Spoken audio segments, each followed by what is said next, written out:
Hello friends, स्वागत है आपका अपने यूट्यूब चैनल दीपी गणित में।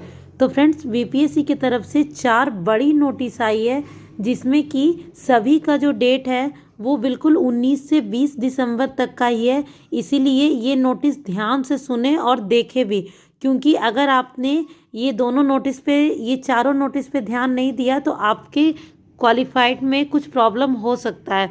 तो इसीलिए इस वीडियो को कंप्लीट देखें और वीडियो पर लास्ट तक बने रहने के लिए वीडियो को लाइक और प्लीज़ चैनल को सब्सक्राइब जरूर कर लें, ताकि ऐसी ही बड़ी अपडेट हम आप तक पहुंचाते रहें।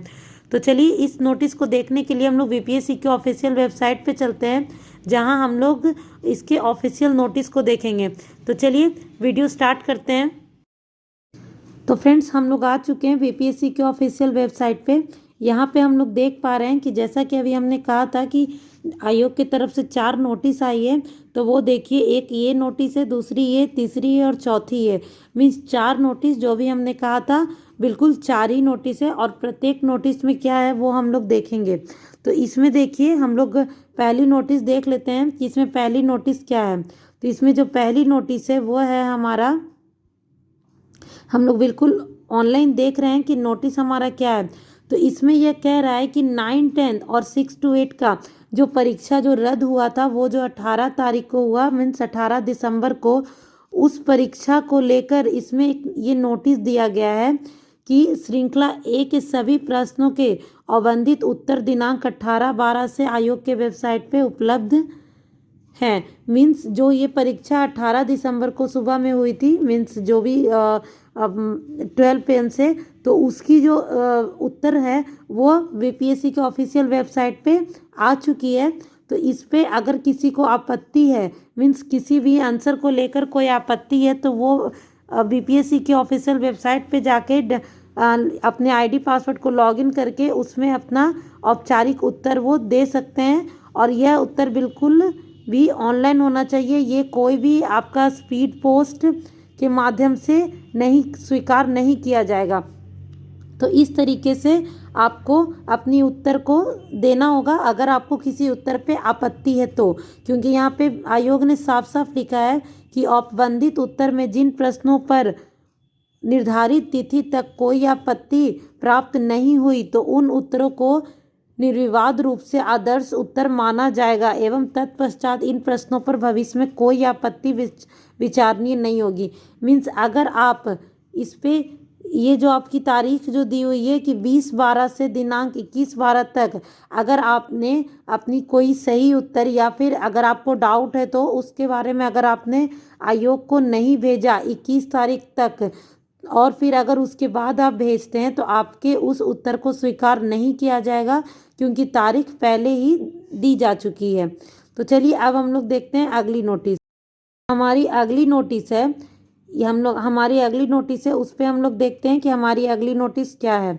तो इसमें हमारी जो अगली नोटिस है उसमें हम लोग देख पा रहे हैं कि विज्ञापन संख्या 27/2023 विद्यालय अध्यापक प्रतियोगिता के अंतर्गत अनुसूचित जाति एवं जनजाति कल्याण विभाग से संबंधित रिक्तियां विलंब से प्राप्त होने के कारण शिक्षा विभाग के अंतर्गत दिखाई गई रिक्तियों में ही शामिल किया गया है, और इसके लिए कोई अलग से आवेदन एवं शुल्क नहीं लिया गया है। अतः अनुसूचित जाति एवं जनजाति कल्याण विभाग को अंग्रेजी वर्णमाला क्रम में जिलों की सूची के अंत में शामिल करते हुए संयुक्ति सूची के क्रम में जिला या विभाग आवंटित किया जाएगा।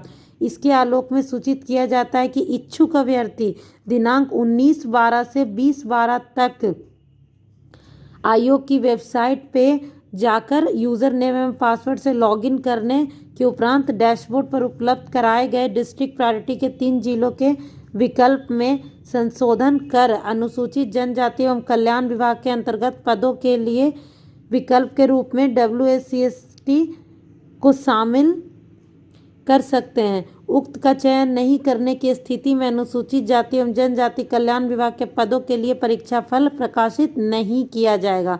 मीन्स आपको ये बहुत बड़ी नोटिस दे रहा है, क्योंकि अगर इस नोटिस से आप लोग ध्यान नहीं देंगे इस नोटिस पे, तो आप लोग का जो कल्याण विभाग के अंतर्गत जो आप लोगों ने अप्लाई किया था उसमें आप लोग को कोई छूट नहीं मिलेगा।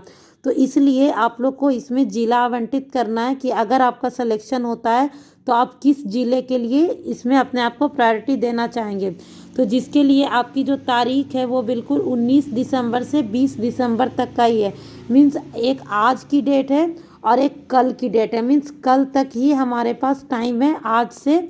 तो इस पे आप लोग को ध्यान देना है और यह वीडियो अपने दोस्तों को भी ज़रूर शेयर करें, क्योंकि ये सभी के लिए बहुत ज़रूरी है। क्योंकि अगर आपसे ये मिस होता है तो आप कल्याण विभाग के लिए जो आपने अप्लाई किया था वो आप पे लागू नहीं होगा। तो आप सभी इस पर ध्यान देंगे। चलिए अब हम लोग देखते हैं कि जो तीसरी नोटिस है उसमें क्या है। तो फ्रेंड्स ये हमारी तीसरी नोटिस है जिसमें लिखा है कि 1 to 5 को छोड़कर अन्य सभी विषयों की परीक्षा में भाषा के अंक को शून्य किया जाएगा। मीन्स पहले आयोग ने बताया था कि 6 to 8 हो या 9 to 10 हो या 11 to 12 हो। तो इन सभी परीक्षा में जो हमारा 30 नंबर का जो लैंग्वेज पेपर था उसमें कम से कम 9 मार्क्स लाना अनिवार्य होगा। बट अभी ये नोटिस आ रही है कि केवल 1 to 5 के लिए ही भाषा के प्राप्तांक को मेगा सूची तैयार करने में मदद करेगा। मीन्स जो 1 to 5 की जो परीक्षा हुई है तो उसमें अगर लैंग्वेज जो 30 मार्क्स का था जो उसमें 9 मार्क्स लाएंगे उन्हीं बच्चों का सिलेक्शन होगा। बट 6 to 8, 9 to 10 और 11 to 12 में जो भाषा का जो हुआ था, मीन्स जो 30 नंबर जो भाषा का था उसमें 9 मार्क्स की आवश्यकता नहीं है, क्योंकि इसे शून्य माना गया है। मीन्स इसे कोई कंसीडर नहीं किया जाएगा। तो इसमें बस कंसीडर किया जाएगा 6 to 8, 9 to 10 एंड 11, 12 को। तो इस तरीके से ये बहुत बड़ी नोटिस है, क्योंकि इससे काफ़ी सारे कैंडिडेट जो थे बहुत परेशान थे, क्योंकि इस बार हिंदी का तो जो पेपर था वो थोड़ा टफ था, जिसकी वजह से 9 मार्क्स भी लाना कठिन पड़ रहा था।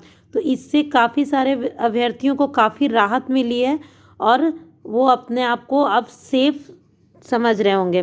तो चलिए फ्रेंड्स अब हम लोग वीपीएससी के 4th नोटिस पे आते हैं। तो हमारी 4th नोटिस है ये डीएलएड को लेकर, क्योंकि इस पे भी बहुत बड़ी बात चल रही थी जिसका अभी तक क्लियरेंस नहीं हो पाया था। तो इसका अब आयोग की तरफ से नोटिस आ गया है कि विज्ञापन संख्या 27-23 विद्यालय अध्यापक प्रतियोगिता परीक्षा में वर्ग 6 से 8 के अध्यापक पद के नियुक्ति के लिए जिन अभ्यर्थियों द्वारा एनआईओएस के माध्यम से डीएलएड के प्रशैक्षणिक योग्यता के आधार पर आवेदन किया गया है एवं वे बीएड का प्रमाण पत्र भी धारित करते हैं, तो वैसे अभ्यर्थी यदि चाहें तो बीएड के प्रशैक्षणिक योग्यता का भी चयन कर सकते हैं। इसके लिए अभ्यर्थी दिनांक 19/12 से दिनांक 20/12/23 तक आयोग के वेबसाइट पर जाकर अपना user ID password name login करके अपनी जो उनकी जो करने के उपरांत डैशबोर्ड पर बीएड की वितरण देना सुनिश्चित करेंगे। मीन्स इसमें यह कहा गया है कि अगर आपने एनआईओएस से अगर आपने डीएलएड किया था और उसके बाद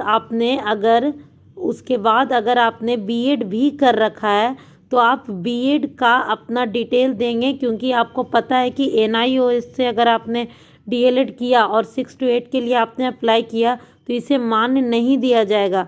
अगर आपने बीएड भी कर रखा है तो आप अपना डिटेल 19/12 से 20/12 तक ऑफिशियल वेबसाइट पे जाके अपने यूज़र नेम और पासवर्ड से लॉगिन करके डैशबोर्ड पर बीएड की विवरण देना सुनिश्चित करेंगे, अन्यथा आपकी जो सिलेक्शन होगा उसे रद्द किया जाएगा। तो इस पर आप सभी को बहुत ही ज़रूरी दस्तावेज के साथ इस पे आपको सभी डेटा इनपुट करना होगा। तो आई होप सो फ्रेंड्स आपको ये वीडियो पसंद आया हो। तो वीडियो अगर पसंद आया हो तो ये सारी इन्फॉर्मेशन अपने दोस्तों के साथ ज़रूर शेयर करें, क्योंकि ये बहुत ही ज़्यादा ज़रूरी है। तो थैंक यू फ्रेंड्स, वीडियो पसंद आया तो वीडियो को लाइक और चैनल को सब्सक्राइब जरूर कर लें। Thank you.